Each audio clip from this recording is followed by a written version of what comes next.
my name is Dorra Nouira, and I am a data scientist at Boosters, which is a French startup operating in the talent space, and which is interested in careers and how they can be predicted using machine learning.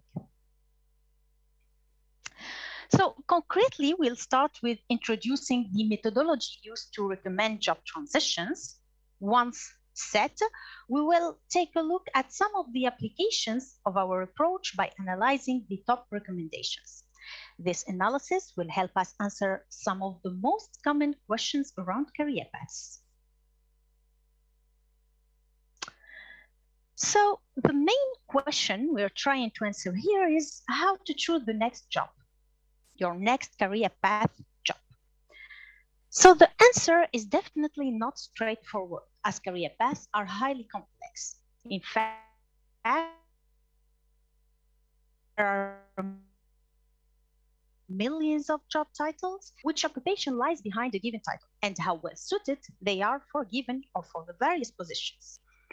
So if you take, for example, the job of software developer, there are 40,000 ways to name it. You can say software developer, but you can also say application developer, applications engineer, or even programming guru. Based on those considerations, our research aims to break through this complexity and provide a quantitative framework for recommending job transitions. Now, before diving into techniques and approach, it's important to set a clear definition for what is a career path. So here we define it as a succession of jobs from A to B to C, etc., where these jobs are close in nature and do not decrease in seniority as the sequence progresses. Thus, a career path could also be viewed as a succession of job transitions from A to B, from B to C, C to D, and so on and so forth. In accordance with this view, we consider the job pair, let's say BC, to be the central element of our analysis. Now, at this point of the presentation, a natural question that could arise is, when does a job pair, let's say AB, transition from A to B? Well, this question encapsulates the entire aim of our study, and clearly no definite answer could be given. However, the question may be instead answered using a probabilistic approach. That evolving from a data analyst to a data scientist, from a tax advisor to a tax manager, from an astronaut to a satellite engineer, are viable transitions. However, some others may not. But if you take the astronaut, most of the people would agree that this is not a viable transition. Yet, the actor William Shatner flew into the space last year. While isolated, this example serves to illustrate that almost no job transition can be completely ruled out. Instead, we can state that some transitions, or the job transitions, are more probable than others. If a statistical approach is now to be used, then how can be defined a measure of similarity between any two given jobs? In the next part, we will answer this question. We'll begin by presenting the dataset used for this study, then the approach, and finally the results of our methodology. So for this study, we used Boosters occupations and skill database, which incorporates multiple sources, but it's mostly based on the European skills, competences, qualifications, and occupations ESCO. So for the purpose of this analysis, any given job is represented by 3 types of variables, as you could see in here. The first one is the textual variables, including the job title, let's say data scientist, Job description, data scientists find and interpret rich data sources, manage large amounts of data, etc. And essential and unique skill set. In this skill set, we can find hard skills like data models, statistics, and soft skills like team spirit, for example. So in total, we have 3,190 jobs.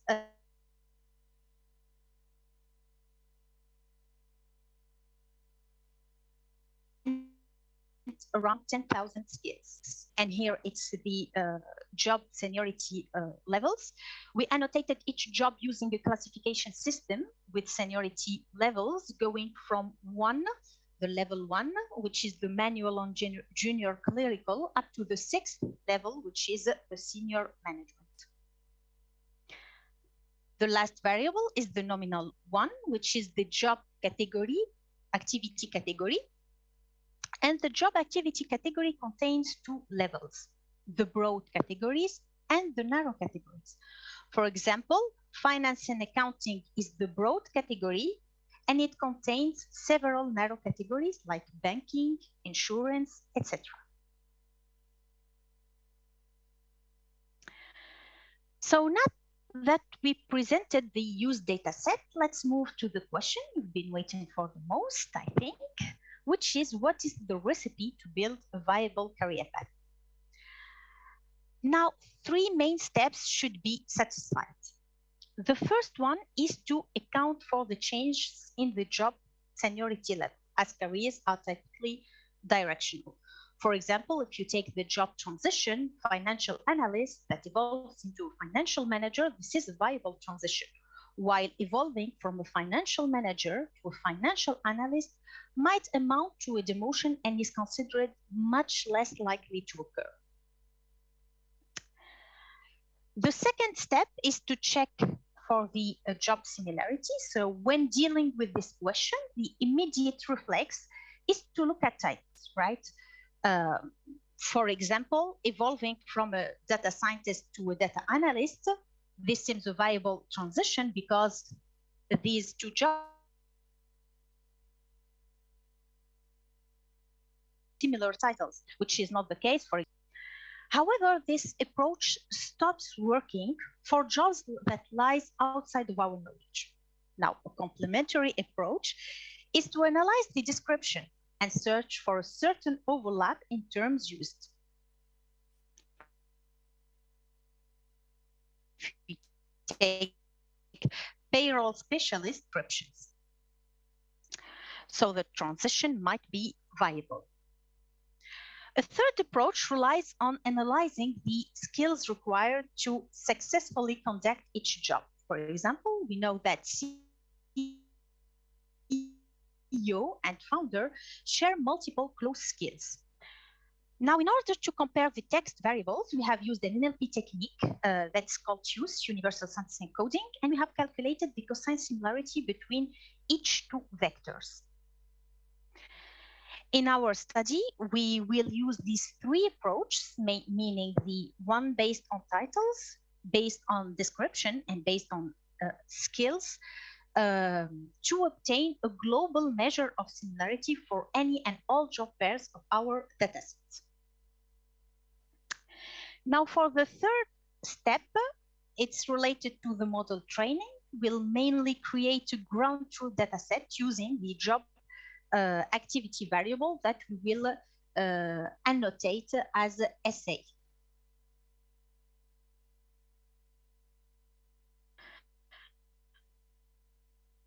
Now, the ground truth dataset is built like so.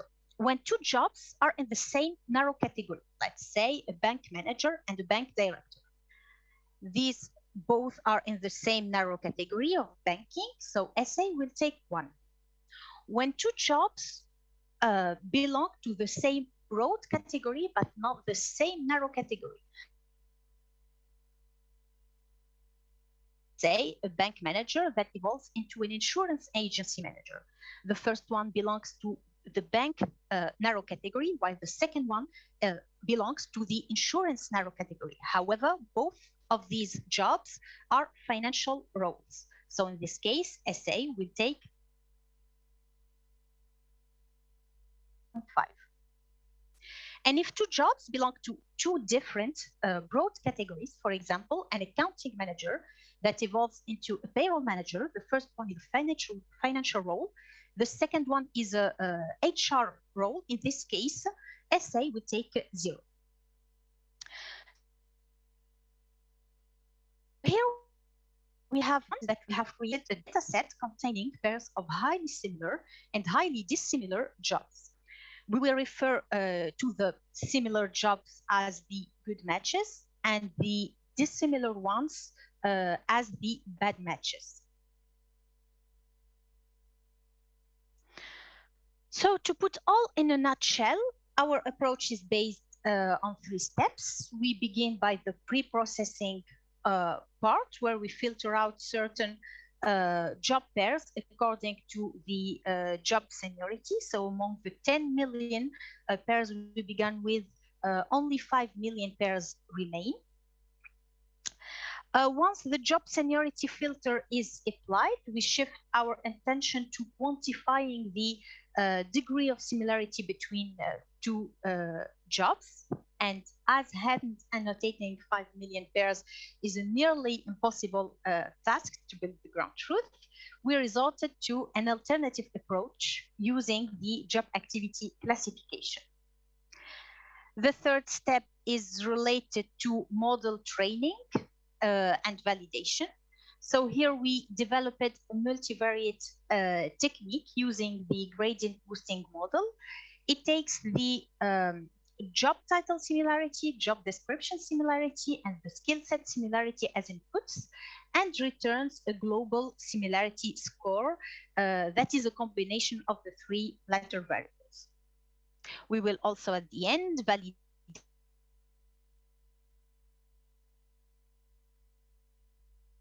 of models in different metrics. So as said, we use a combination model that takes titles, description, and skills as inputs and returns a global score. And here we are looking at the 3 inputs variables, so the job title similarity, description similarity, and skill set similarity. A pair of job A and B is considered as a good match when SA equals to 1. And here it will have the color light green. And a pair of job is considered a bad match when SA equals to 0. And here we refer it to it with the color dark blue. So these 3 figures show the distributions of the 3 inputs variables of the good and bad match samples.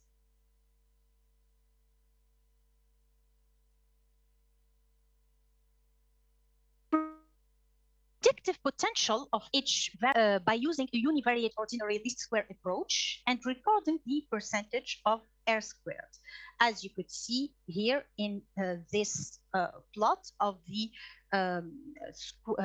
R squared as a function of the input title, description, and so with the highest prediction power is the skill set similarity with an R squared equals to 45.9%, followed by the description 32.7%, and finally title 20%.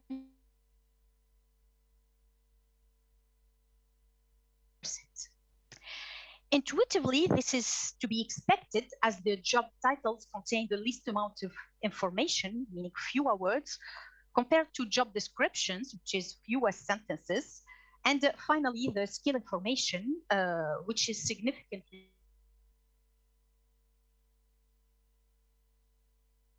a job has on average 25 skills.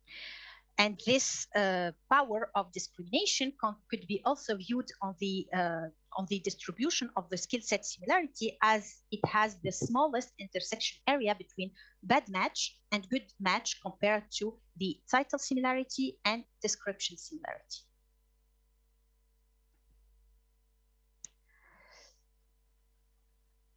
So finally, we tested several different nonlinear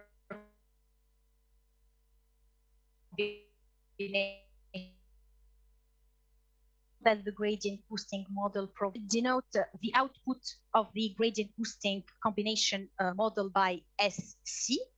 So this is the result of the gradient boosting model. And this figure shows the distribution of the good match, the bad match samples for the combined similarity score. Sure. So here it exhibits a higher degree of separation if we compare it to the single variables taken alone. Indeed, if we measure the R squared, we'll find it higher than the one obtained with the single variables. It reaches 58.4% for the combined similarity score variable.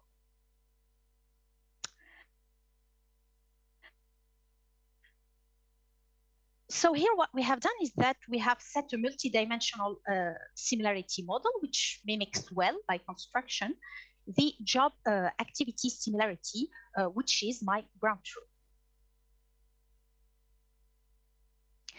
Now, an alternative way to quantify the model accuracy is to compute the misclassification rate, meaning the good match pairs classified as bad match and vice versa. And taking a separation threshold of 0.5, we find the results that are listed in this table. And that show that about 92% of the good match and bad match were correctly identified using the multivariate combination approach. This result shows that without knowing the job activity, I am able to infer that two jobs are similar or not based on their title, description, and skills. So in conclusion, we have used the multivariate approach to quantify the similarity between any two jobs of our data set based on how close their title, description, and skills are. For a given job A, the similarity measure will be used to and rank all the possible transition from A to B, from A to C, etc., in order to create a viable career path having A as the job of origin. So by construction, these paths will progress from one similar job to the next while increasing the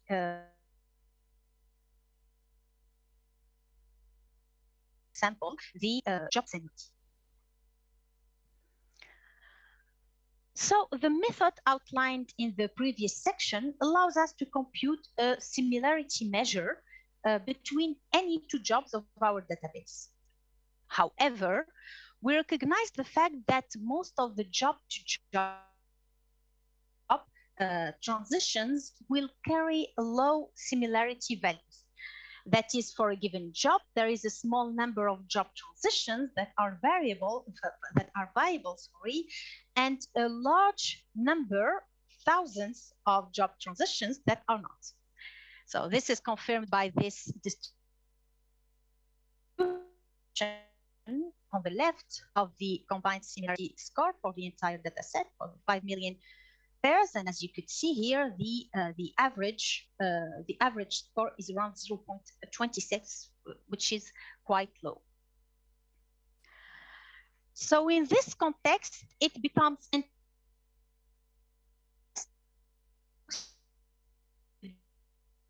job transitions carrying the highest similarity values and analyze the pattern which emerge in this good match dominated data set, meaning the data set in here.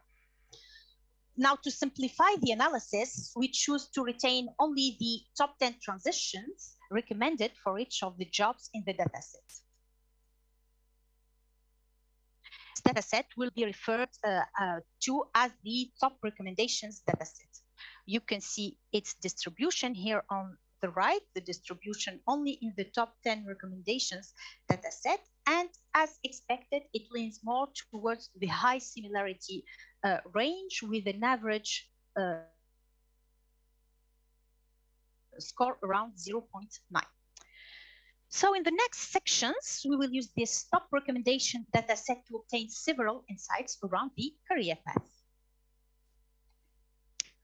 We will answer 3 of the most common questions around career paths. The first one is related to proximity to current job activity category. The second one is related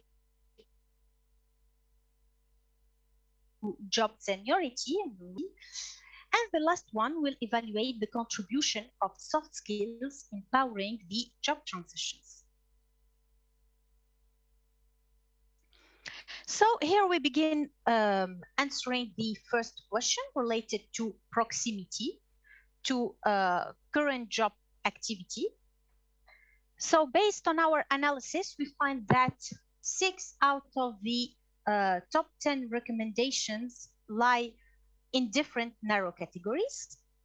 And from this result, 2 conclusions could arise. From a job seeker perspective, it becomes more beneficial to widen the job search beyond the current narrow category. In fact, there are more career options and transitions that lie outside the narrow activity category than inside of it. And for recruiters, this finding reemphasizes the importance of considering alternative complementary talent sourcing channels which reach beyond the activity scope of the job opening under consideration.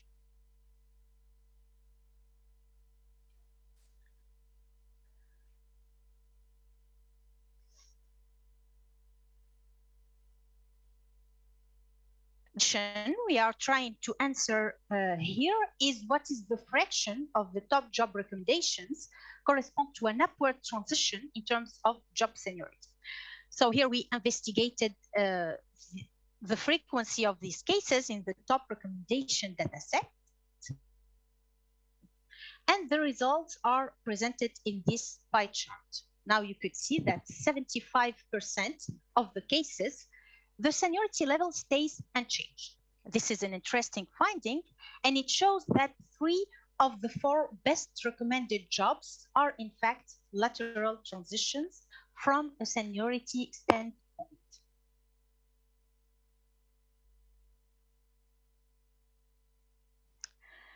Finally, when looking at the career progression, one might question the importance of soft skills in empowering the top transitions. So overall, soft skills account for 30%, 30% of the combined 3,000 jobs in their top 10 recommendations, as shown in this pie chart. And this is largely expected given the high level of transversality of these skills. The figure on the right shows the top 10 soft skills powering most of the recommended job transitions. As an example, we recognize that most of the jobs today require some form of communication, like writing emails and presentations, and hence we find written communication and oral communication as the top skills powering the transitions, as well as a good time management, like punctuality in doing tasks or deadlines. To conclude this second part, an analysis of the top recommendation data set revealed several insights. The first one is